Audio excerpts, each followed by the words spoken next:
Jadi kalau misalnya orang kayak ngerasa kok aku pengen kencing terus, pengen makan terus sama minum terus, nah itu hati-hati.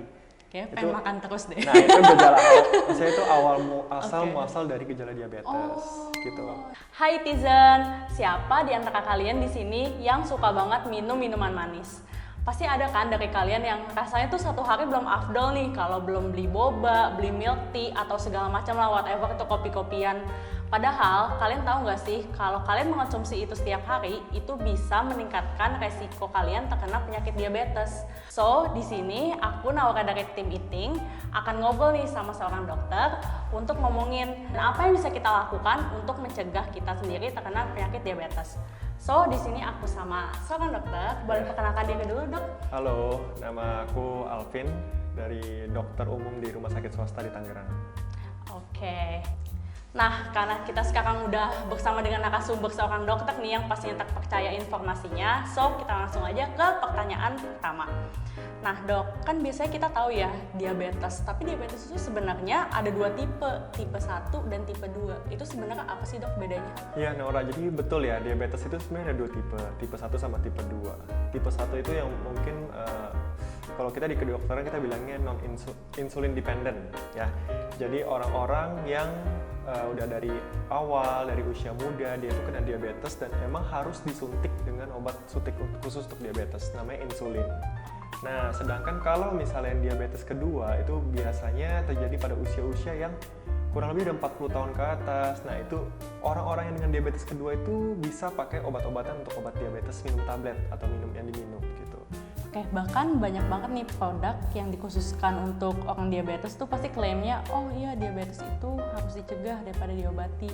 Nah, itu benar nggak sih dok dan kenapa gitu? Oke, ya sebenarnya itu konsep untuk semua penyakit harusnya seperti itu ya.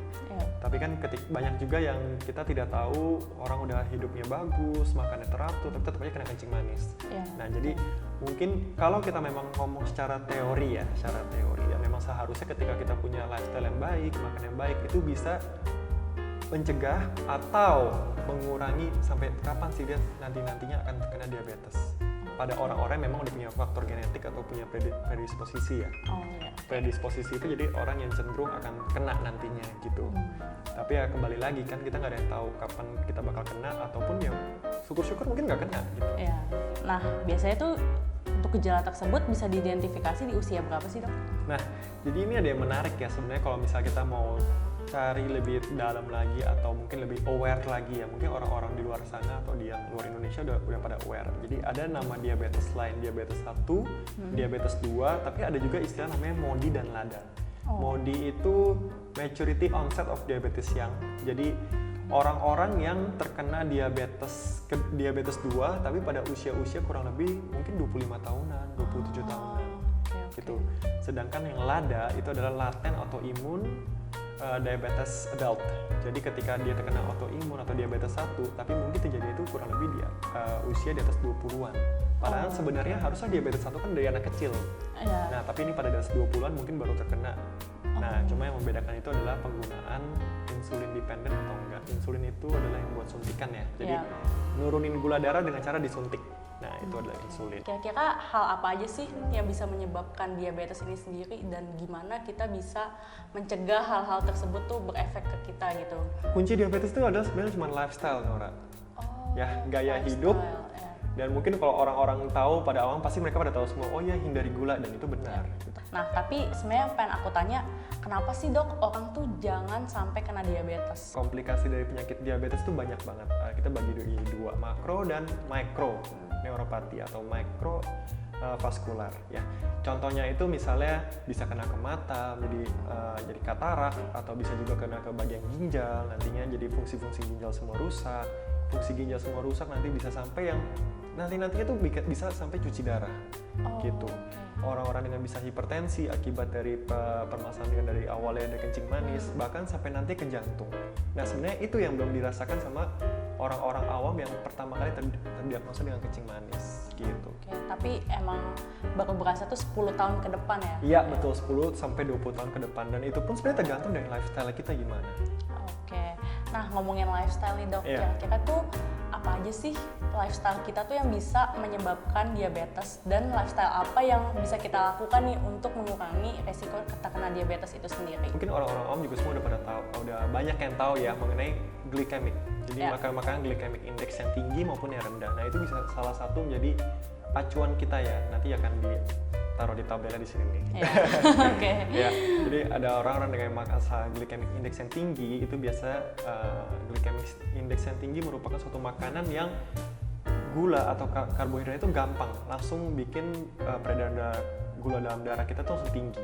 Nah itu sebenarnya nggak mau orang-orang dengan kencing manis. Justru kita orang-orang dengan diabetes kita mengincarnya untuk makan makanan yang glikemiknya rendah. Tujuannya apa? Kalau misalnya glycemic indexnya rendah yang kita makan, jadi proses gulanya itu tercernanya akan lambat di dalam darah.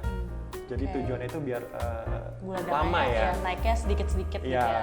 atau kalau misalnya glycemic index tinggi tuh kita sering ngomongin sering sekali dengan kejadian insulin spike. Jadi karena tiba-tiba banyak gula, insulin kita langsung naik secara cepat gitu. Oh, I see. Jadi dok, apa sih bedanya karbo dengan gula dalam hal pengaruhnya ke diabetes? Apakah gula itu lebih berbahaya dari karbo atau karbo lebih berbahaya dari gula gitu? Sebenarnya sih kalau bilang permasalahan karbo dan gula ya, itu pada akhirnya nanti kita akan balik ke komponen terkecil namanya glukosa. Glukosa itu jadi nanti dari karbohidrat kita tahu mungkin banyak yang pernah dibahas juga sama nutritionist ini, atau kayak processed food, refined food gitu. Nah, yang pada akhirnya itu nanti semuanya akan balik menjadi cuma 3 komponen, sukrosa, laktosa, dan glukosa. 3 hal itu aja. Nah, jadi untuk istilah mengenai gula atau apa sebenarnya itu kita nggak terlalu dipakai atau nggak terlalu kita pahamkan banget pada pasien-pasien diabetes. Oke, jadi kan tadi dokter udah banyak ngomongin tentang pasien nih. Iya. Nah, kalau aku boleh tanya, apa aja sih hal-hal yang biasanya tuh disalahpahami oleh pasien-pasien, terutama terkait dengan diabetes ini? Oke.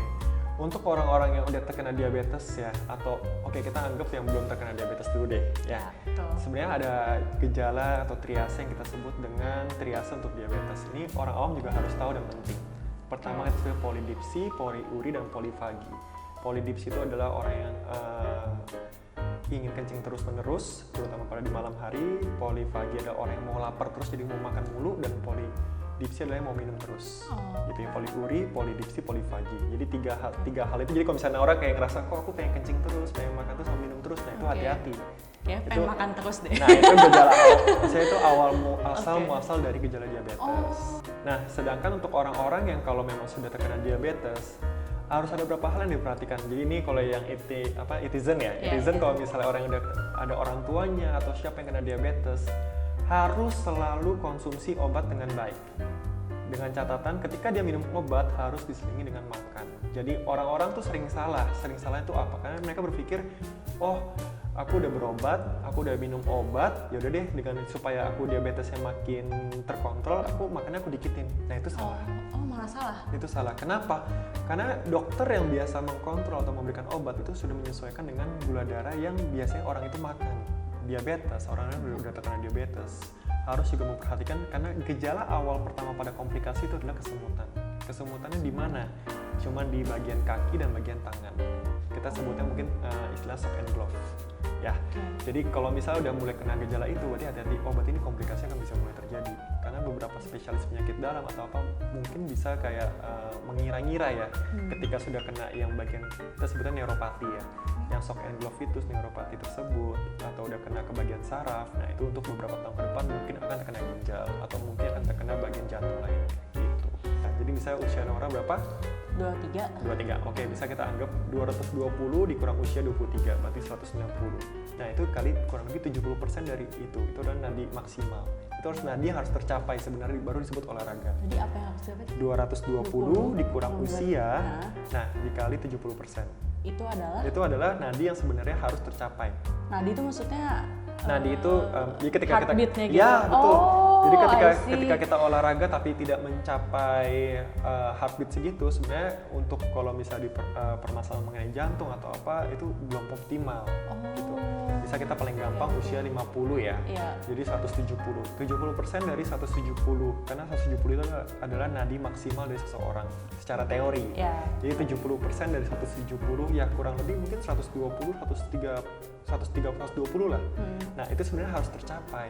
Oh, Jadi itu yang baru I see, disebutkan I see. dengan olahraga optimal dan diberlakukannya itu dalam seminggu mungkin 3-5 kali. 3-5 hari. Berarti itu perharinya durasinya berapa tuh? Durasi kita sih bisa bilang bagusnya 20-30 menit 20 tergantung sampai 30. dari olahraga yang dilakukan.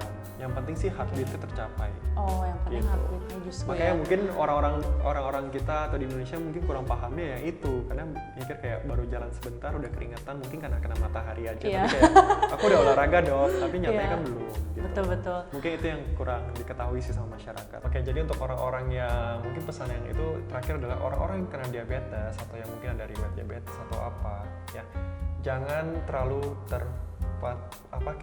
terpana ya atau terpuruk gitu sama penyakit yang nggak usah dipikirkan. Yang penting hidup sehat, makan yang teratur dan minum obat yang teratur dan enjoy your life. Gitu. Asik.